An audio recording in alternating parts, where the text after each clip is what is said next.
Aqui estamos para mais uma aula do nosso curso de Teologia do Progresso Espiritual. Que todos estejam na paz de nosso Senhor Jesus Cristo e unidos ao coração de nossa Mãe querida, Nossa Senhora, e ao coração de Jesus. Iniciemos com a nossa oração ao Divino Espírito Santo.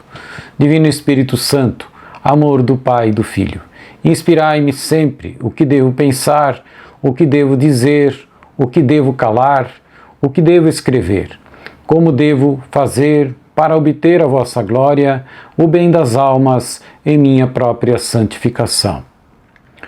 Hoje, uma aula bastante importante para introduzir a segunda fase do progresso espiritual, que é a via iluminativa.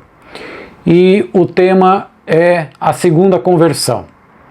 Esse não é tirado aleatoriamente, mas ele é fundamentado em várias obras e principalmente nas que citarei. Em primeiro lugar, esse livro do padre Garrigou Lagrange, As Três Vias e as Três Conversões, justamente trata exatamente do tema, é um livro fininho que está nas bancas aí para vender pela internet. Depois o próprio padre Garrigou Lagrange, ele tem um livro maior que chama As Três Idades da Vida Interior, que também trata do assunto com mais longamente até. Temos também, que fala do segundo processo de conversão, o livro O Diálogo, de Santa Catarina de Sena, ditado por Jesus, né? Santa Catarina de Sena com ela em êxtase, né? Também fala desse processo. Quem trata com muita propriedade essa segunda conversão é São João da Cruz, num livro chamado Noite Escura, que está nesse livro Obras Completas de São João da Cruz.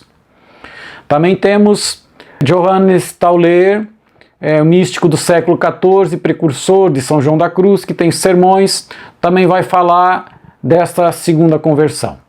Esses que tratam especificamente desse tema da segunda conversão.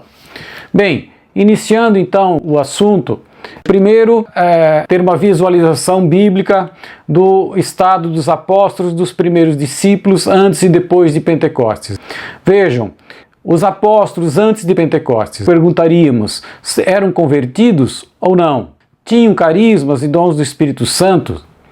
Então vejam que eles abandonaram tudo para seguir o Senhor. Lemos lá São Pedro, todos eles, né, abandonaram a sua vida de pescadores ou de cobrador de impostos, como Mateus, e seguiram o Senhor. Então não se pode dizer que não eram convertidos. E inclusive em relação a carismas, temos uma passagem lá no Evangelho de Lucas, no capítulo 10, né, que ele vai dizer, quando Jesus os envia, né, para pregar, e eles voltam todos contentes dizendo, Senhor, até os demônios se nos submetem em teu nome. Ou seja, pelo poder de Jesus, pelo poder do Espírito Santo, chegaram a fazer exorcismos.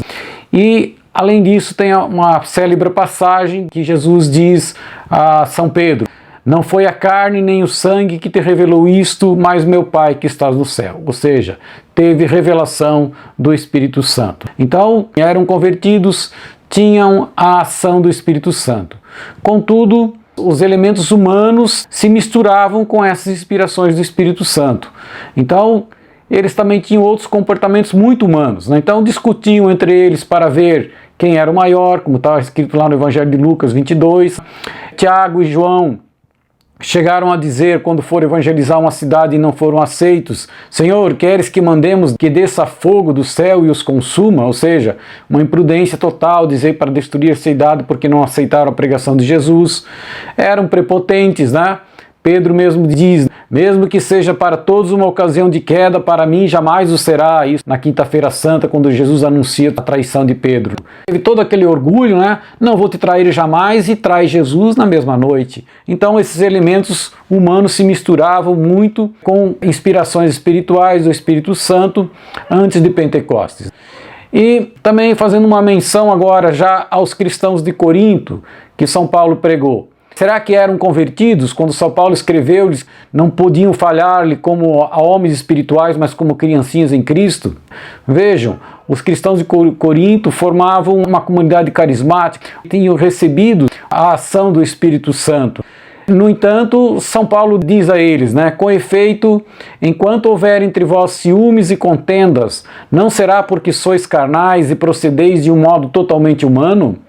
Então, mesmo tendo recebido, tendo carismas, os carismas estão lá na própria primeira carta de Coríntios, no capítulo 12, São Paulo diz que eles são carnais e procedem de um modo totalmente humano. Então, novamente, vemos aqui uma mistura de elementos de ação do Espírito Santo com uma alma ainda muito pouco purificada e que revela muitos vícios e más inclinações.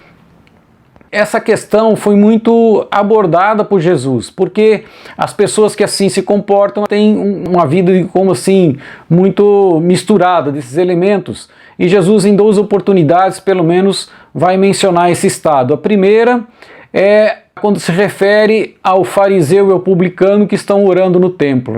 E o fariseu vai dizer: graças te dou ao Senhor, porque não sou como os demais homens, ladrões, injustos e adúlteros, nem como o publicano que está ali. Jejuo 2 vezes por semana e pago o dízimo de todos os meus lucros. Ou seja, ele se considerava o máximo, maior do que os outros. E também uma outra passagem muito clara desse orgulho espiritual que esse fariseu manifestou, também vemos lá na parábola do filho pródigo, mas não o filho pródigo que permaneceu junto na casa do pai, do rei, e ele, quando o filho volta, que o rei faz uma festa para o filho pródigo, ele vai dizer: há tantos anos, diz ao pai, né?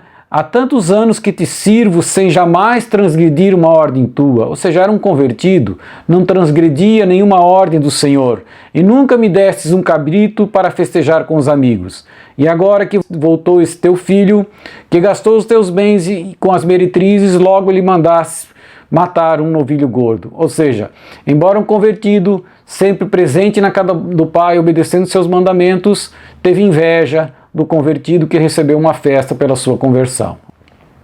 Mesmo aos apóstolos, Jesus vai dizer, depois quando eles discutiram quem era o maior, ele colocou uma criança no meio deles e disse: se não vos transformardes, ou seja, não vos converterdes, e não vos tornardes como criancinhas, não entrareis no reino do céu. Ou seja, é uma necessidade essa conversão mais profunda, ou uma segunda conversão, como assim o chama o padre Garrigou Lagrange. E ele estava falando aos apóstolos que já tinham largado tudo para o seguir. O padre Garrigou vai dizer que é preciso que se diga que se os apóstolos tiveram uma necessidade de uma segunda conversão, com muito mais razão nós precisamos dela. Não há como discutir que não. E assim, agora vou citar alguns comportamentos típicos da maioria dos convertidos. São João da Cruz, no livro A Noite Escura, vai abordar esses comportamentos nos capítulos 2 a 7 desse livro. Mas também há muitos outros também que partiram até da minha observação, que a gente começa a perceber no comportamento das pessoas. O primeiro é apego às consolações e graças. Vejam o que vai dizer o livro O Diálogo. Jesus vai dizer a Santa Catarina de Sena, no livro O Diálogo: alguns se tornaram servidores fiéis, ou seja, convertidos, dedicando-se a mim, não por medo do castigo, mas por amor. Já se dedicam por amor a Jesus. Mas seu amor ainda é interesseiro. Gostam de mim por vantagens pessoais, à procura das consolações que acham em mim. Trata-se de um amor imperfeito. Sabes quando se manifestam essas imperfeições? No momento em que tais pessoas se veem privadas da consolação experimentada em mim. Do mesmo tipo é o amor que tem pelo próximo, um amor imperfeito, que não basta, que é passageiro, vai diminuindo e muitas vezes se extingue. Chega a desaparecer quando retiro dessas pessoas as satisfações espirituais e permito dificuldades e oposições no intuito de provar-lhes a virtude. Então é o apego às consolações, o apego ao amor interesseiro, um amor comercial. Eu venho a Deus para que Ele me dê mais coisas, né? Então não é propriamente um servir a Deus, mas é um servir-se de Deus, né? Esse é um comportamento bastante típico, mas há muitos outros. Ele se considera, assim como o fariseu, melhor que os demais. Às vezes não explicitamente, mas comporta-se como tal. Então ele acaba fazendo um autoconceito de si mesmo, ele se considera um bom cristão. Está na igreja, reza, procura não pecar gravemente, se esforça, às vezes até se confessa corriqueiramente. E Então ele se acha um bom cristão. E por isso, também pelo fato de se achar bom cristão, também se considera merecedor dos favores divinos. Se Deus, eu sou um bom cristão, Deus recompensa o bom cristão, então eu mereço ser recompensado, esse é o pensamento. Depois também, se vem algum sofrimento, também se considera um injustiçado por Deus e reclama, Deus está sendo injusto comigo, né? E às vezes até chega a blasfemar contra Deus por conta disso. Também esse comportamento de se achar que é melhor que os outros faz com que sempre queira dizer aos outros o que os outros têm para fazer. Ele se considera modelo, como os outros devem se comportar. E também, como se considera bom cristão, e acaba sendo tolerante com os próprios defeitos. Os defeitinhos que eu tenho é pouca coisa, eu sirvo a Deus, né? E na verdade, com os defeitos dos outros, ele é rigoroso, ou seja, vê o cisco no olho do irmão e não vê a trave no seu próprio olho, como diz Jesus lá no Sermão da Montanha. Além disso, muitas vezes quer ser reconhecido por as qualidades espirituais. Ele quer que os outros notem que ele é um bom cristão, né? E às vezes até faz encenações de orações efusivas, etc., para que seja notado. Outro também é o comportamento lá do filho que não era o pródigo, né, o filho que ficou na casa do pai. Tem inveja das graças que os outros recebem. Os outros recebem uma graça, às vezes até, digamos, num ambiente pentecostal recebe um carisma, aí o outro já fica com inveja, porque ele que deveria ter, ele que deveria ser receber, afinal ele é um bom cristão, né? E outra coisa também é que, como ele se considera um bom cristão, ele acaba, quando tem algum sucesso em algum apostolado que faz, embora às vezes exteriormente diga que é graças a Deus, interiormente ele acha que é a sua ação que produziu o resultado, que produziu alguma coisa nas pessoas por quem ele trabalhou. Não foi a graça de Deus, não foi porque Deus lhe deu as condições, que deu dons naturais, nada. Ele acha que foi muito uma atitude dele. Então, outra coisa, ele se apropria facilmente das graças e carisma que Deus lhe deu. É como se fossem agora pertencessem a ele, não mais a Deus. E além disso, ele possui muito apego a si mesmo. Às vezes comportamentos mesquinhos. Então, às vezes dentro da igreja, ele se comporta, esse banco aqui que eu tenho que sentar, capaz de brigar por causa disso, ou então, essa leitura na igreja é minha, ou então em casa, né, discute às vezes por as coisas mais banais, né? É porque a mesa não está posta na hora com a esposa, já briga, ou a esposa, porque a roupa não está arrumada como eu gosto, ou enfim, coisas tão banais, tão pequenas, e fica sempre lutando pelos seus próprios interesses, pela sua própria satisfação, ou seja, não há um desapego de si. Tudo isso revela uma grande necessidade dessa segunda conversão. Então, como ele se acha bom cristão, vem o pior de tudo. Com isso, então, ele não vê a necessidade de progredir. Tá bom assim, não precisa mais melhorar. E isso, infelizmente, é fatal. No momento que a pessoa decide não preciso mais progredir, ele automaticamente vai começar a recuar. Os santos são unânimes em afirmar que nos caminhos de Deus, quem não avança retrocede. Veja novamente o que diz o diálogo. Jesus diz a Santa Catarina de Sena: enquanto viveis neste mundo, podeis e deveis progredir. Se alguém estaciona, por isso mesmo retrocede. Então, quem estaciona, por isso mesmo retrocede.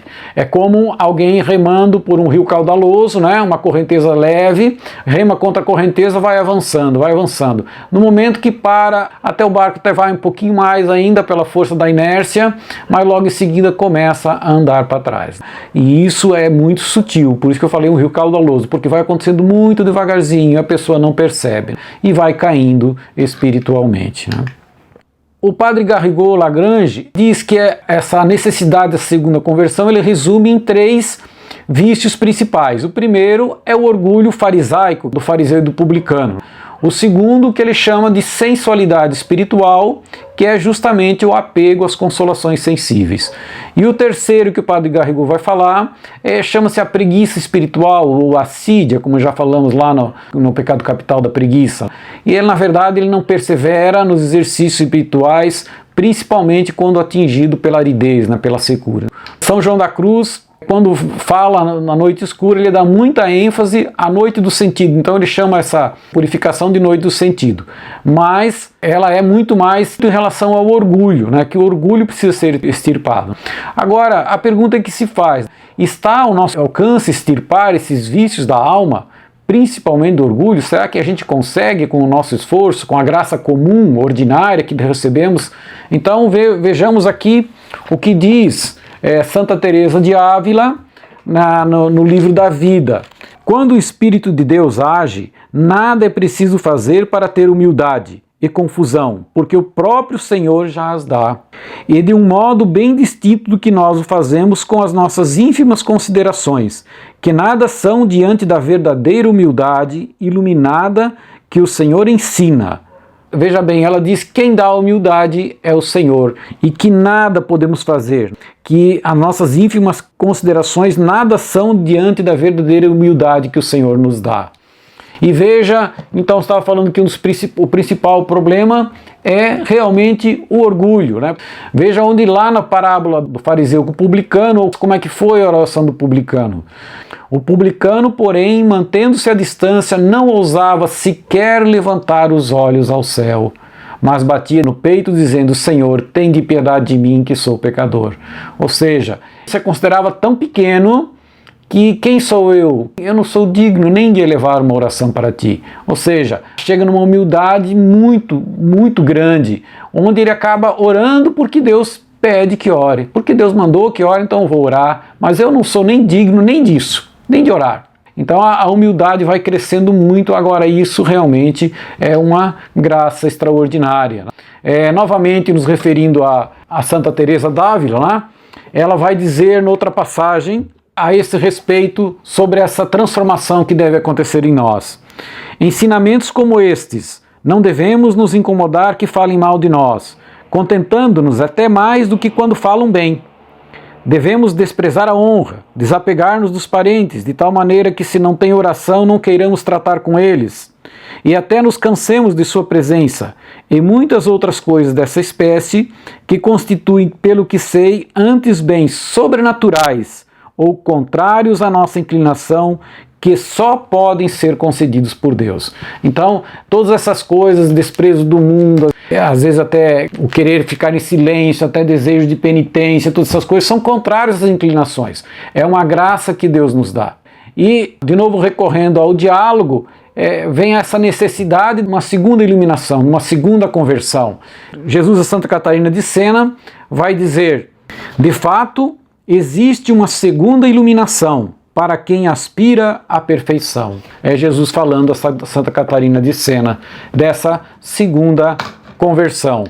Quanto a São João da Cruz, ele trata de um assunto chamado noite escura, e o padre Garrigou vai dizer que essa segunda conversão é justamente a entrada nessa segunda fase da vida espiritual, que se chama via iluminativa, e que São João da Cruz dá o nome de noite do sentido, referindo-se mais ou menos ao desapego do lado sensitivo, do lado animal, do lado humano, que os nossos sentidos nos igualamos para os animais. Os animais têm medo, têm alegria, enfim, tem tudo que um ser humano tem em termos de sentido. O que eles não têm é o intelecto, a alma, a vontade e o intelecto capaz de escolher a Deus. E nós temos que realmente migrar, então fazer essa migração dos sentidos para um plano espiritual, o plano da alma, o plano da vontade e do intelecto, da vontade iluminada pelo dom de sabedoria, do intelecto iluminado pelo dom do entendimento. Então, São João da Cruz, a esse respeito, primeiro, vai dizer que essa purificação dos sentidos, essa noite dos sentidos, essa segunda conversão, é comum e acontece com um grande número de principiantes.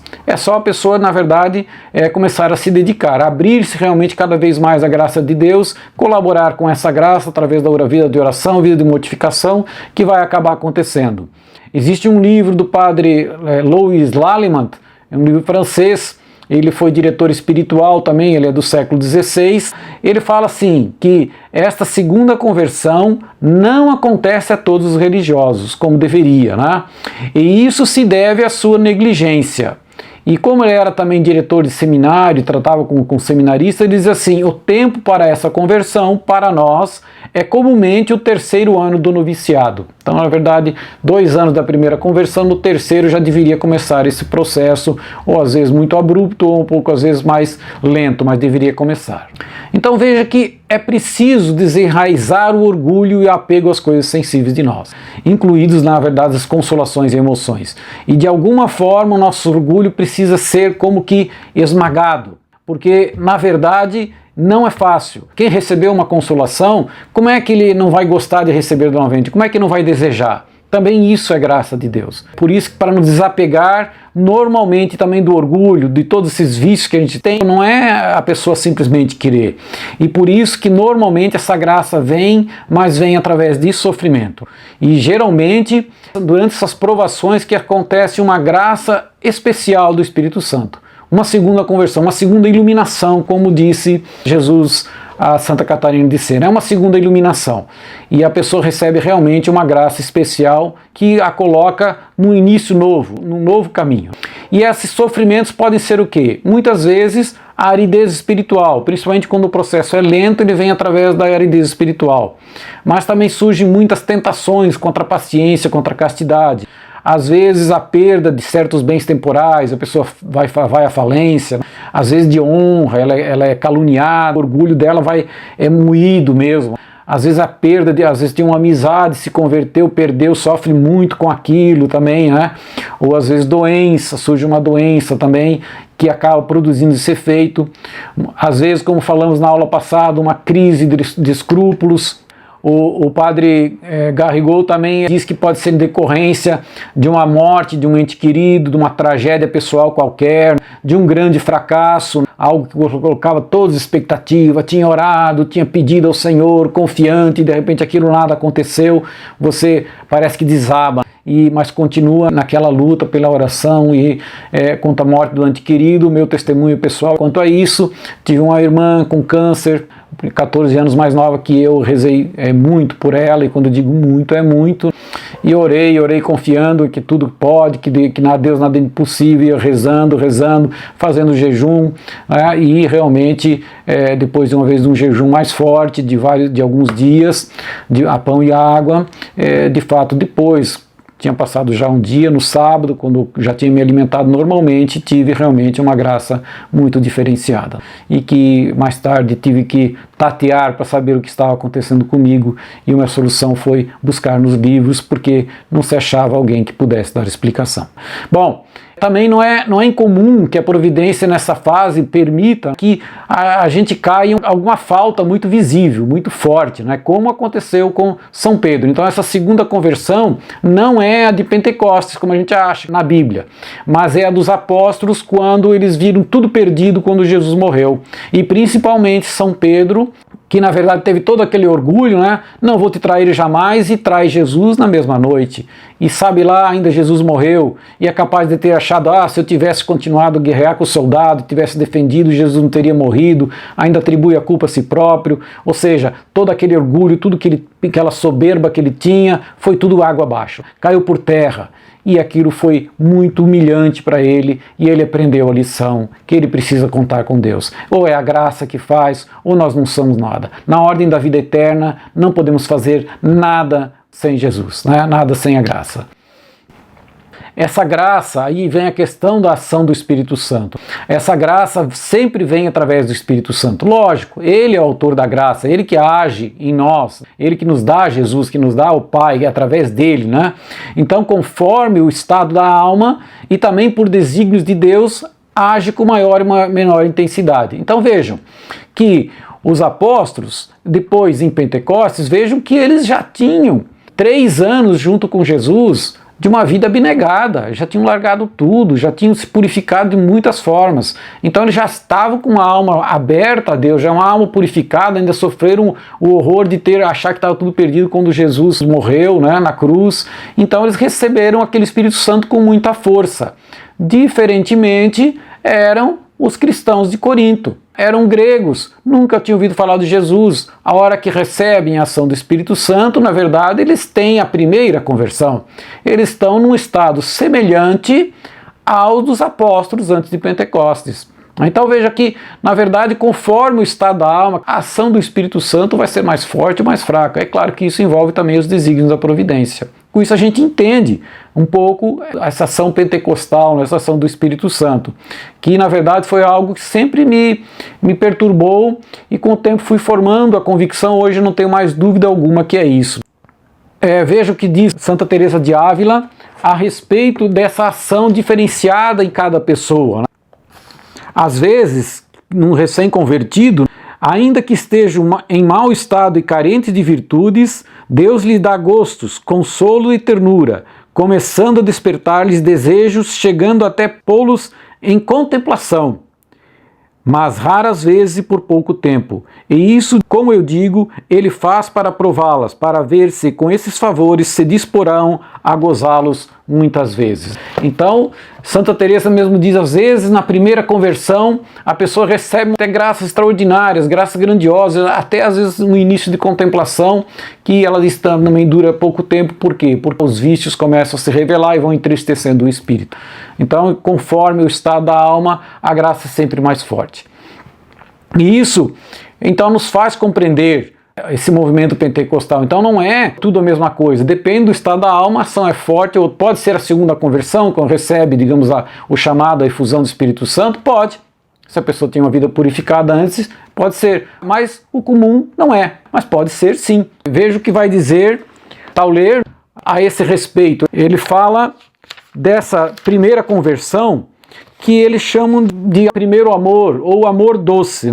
Depois ele chama de os outros dois, que ele vai tirar essa nomenclatura de São Bernardo, ele vai dizer que existe um amor doce, um amor sábio e um terceiro amor que ele chama de amor forte. Então, falando desse amor doce e da segunda conversão, ele diz assim: no primeiro amor, o amor doce, a alma se desapega também das coisas exteriores, mas com muita pena, muita dor.